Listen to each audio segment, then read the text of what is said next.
Graça e paz, amados. Atos capítulo 5, vamos continuando aí nessa leitura poderosa.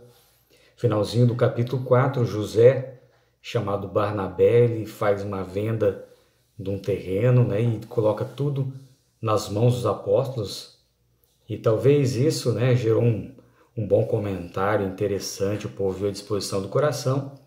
E Ananias e Safira tiveram a mesma intenção, mas eles venderam e reteram parte do terreno e mentiram diante de Pedro, dizendo que tinha entregue tudo. Era algo desnecessário, talvez para aparecer, também para ter um nome, ego, alguma coisa ali.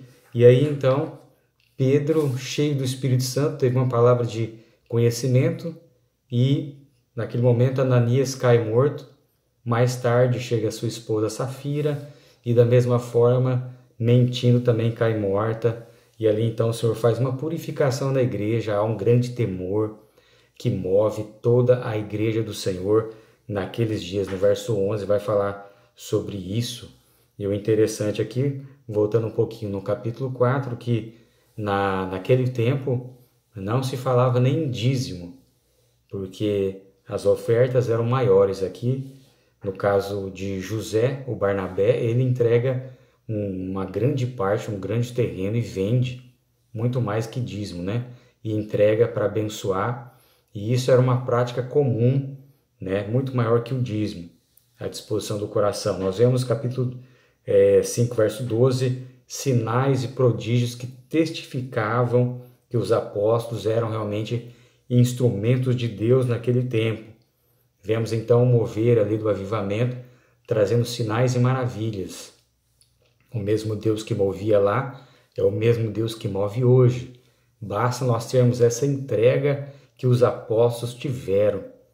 É isso que nós temos que desejar em nosso coração.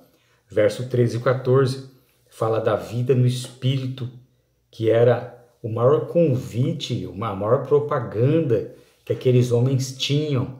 As pessoas iam se achegando por ver os sinais, os milagres, as manifestações poderosas de Deus, aquela unidade, aquele amor.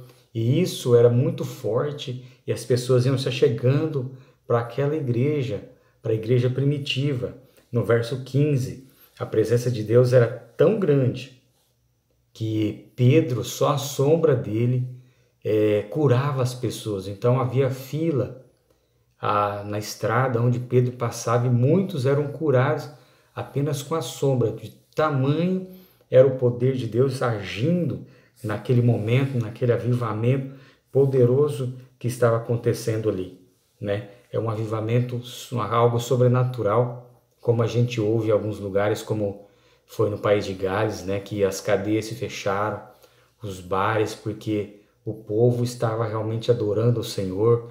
As pessoas de passar em frente às igrejas, eles eram tocados, algumas caíam pelo chão, em alguns avivamentos a gente vê isso, a palavra era pregada, algumas pessoas caíam no chão, se contorcendo de dor pelos pecados, né? E aqui na continuação, verso 18 a 25, os saduceus com inveja ali decidem prender os apóstolos, colocam eles na cadeia por pura inveja. Então nós vemos que outro ato do grande avivamento verdadeiro é também a perseguição. Isso mostra que o avivamento é genuíno, que também as pessoas começam a perseguir e a falar mal, difamar e caçar maneiras de destruir, né? O inimigo se levanta. Mas um anjo do Senhor vai até a prisão, tira eles de lá de uma forma milagrosa e orienta eles. Olha, vocês vão pregar a palavra, verso 20. Preguem a palavra e vão lá no templo.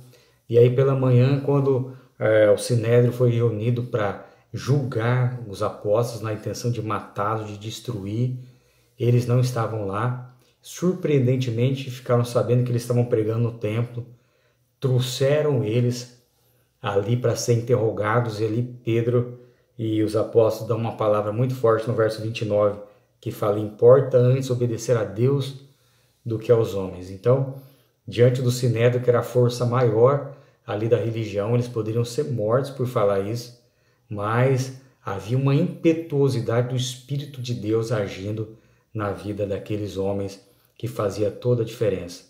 É essa presença de Deus que nós precisamos buscar, nós precisamos querer, nós precisamos nos esvaziar para que o Senhor possa nos encher de uma forma sobrenatural. Deus abençoe a tua vida, em nome de Jesus.